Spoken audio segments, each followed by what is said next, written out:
I want to start with an update. Matt Cook saw him out there in the morning skate. Will be joining us tonight for tonight's game. Sidney Crosby will be talking here shortly, but an update on Sid is that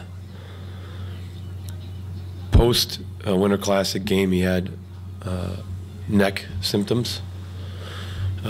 Did not have concussion symptoms. After the Tampa Bay game, he was not feeling right, and per our doctor's orders that if he woke up in the morning and felt the same way that he would need to get evaluated.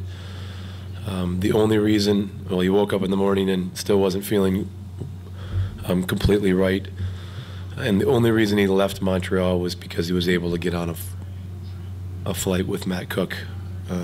Matt Cook chartering a flight to get back home to deal with his family issues, and so Sid was able to hop on that flight and come home with him and see doctors that day.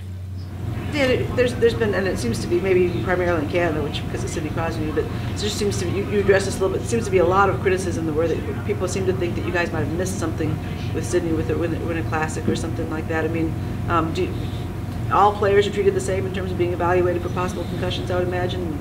Did you go through anything different with him over the past 6 days than anybody else? I don't know the accusations that you're talking about, so I don't feel completely comfortable commenting on them, but there isn't a time or a person that we would put on the ice that had concussion symptoms, and we were acutely aware of, we're always acutely aware of those symptoms and dealing with our doctors, and he did not go into the Tampa Bay game with any symptoms that we felt were concussion related. Did you ever have a concussion in your career that you know of? Yes. What kind of symptoms, or what was the treatment? What was the? It's completely different now, so I don't know. Think talking about what happened 17 years ago or whatever it was is but you know, so I'm not talking about Mike. What were the symptoms Thursday morning of Sid that started to make you guys think, okay, this is a little more than just a neck? Because I know that's what he was feeling. Thursday morning is waking up in Montreal. Yeah. Or, you know what? I just know that according to the doctors after the game, and then waking up in the morning, that he wasn't feeling normal and had some issues. I don't know what those were specifically. Did he have a baseline test this year? Do you know? I know players have to have one at some point within a 3-year span. Did he have his this year? I do not. The players have a baseline test once, according to protocol, and once you've had that, unless you've had problems, then I don't think you get retested for your baseline. So what will be the situation going forward with him in terms of? I know according to the league, it comes down to like your doctors and Stu. What will be the test pattern going forward with him over these next few days? Even until he's symptom-free, we won't be moving forward with anything, and that's what will have to happen. He has to be symptom-free, and then we'll move forward from there. He's symptom-free, and then they do that test again, make sure he matches up with the baseline. That's correct. Matt Cook was saying that you know, obviously he had a situation where he felt like he needed to come home, and he thought the team gave him a lot of support. Does that, you guys have just a philosophy on that about families and when guys who wives have gone into labor while you've been on the road and things like that? Can you just talk about the team policy? Well, we don't have a written policy, but we have a policy where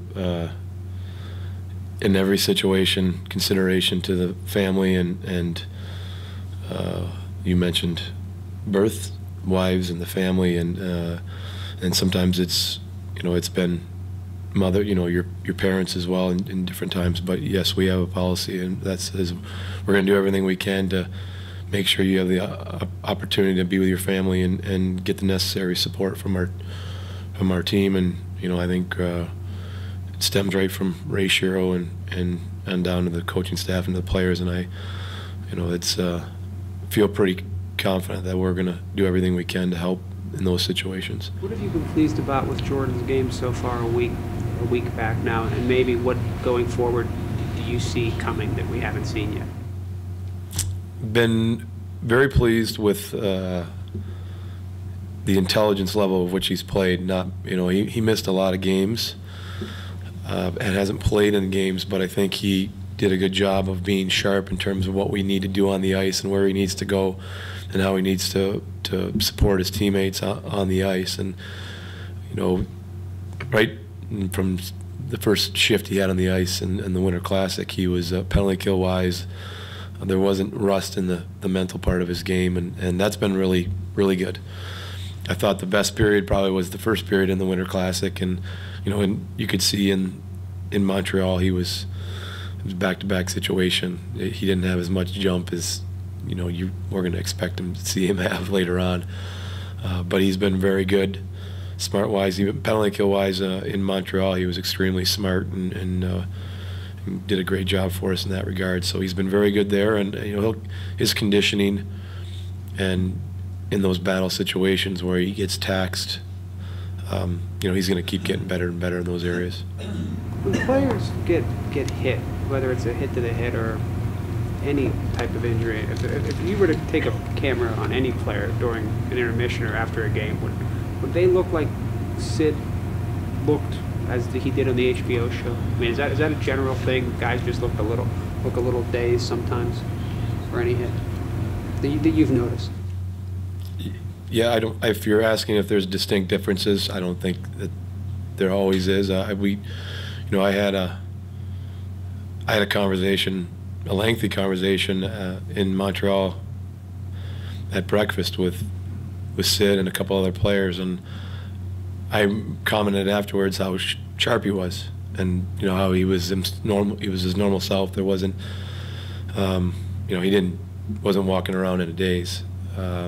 And then you know he went back home and got tested, and the test you know says he has a mild concussion. So it's not always you know person's how they look is an indication of where they're at, and you know even the tests for concussions have changed, and that is somewhat still changing, and that's not something I would get close to saying is my expertise. That could be a look of what I'm saying is that could be a look of any player after a game. I mean, it doesn't necessarily have to be a head injury. That could just be he lost a game.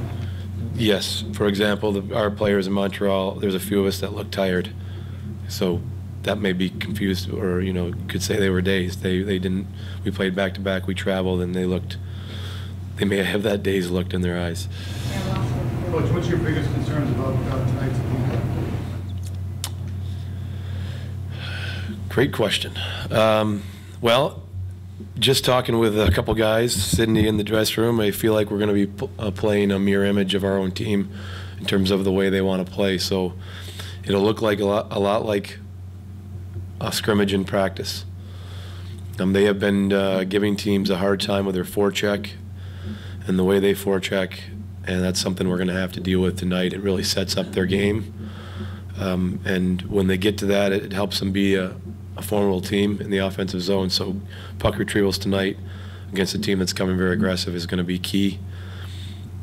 And you know, for us, we saw it last game. We played a pretty good game in Montreal, but puck management allowed Montreal to get back in the game in the second period and gather up 15 shots in the second. So we have to continue to make sure that the way we manage the puck and execute with the puck allows us to play the kind of game we need to against this opponent tonight. Thank you.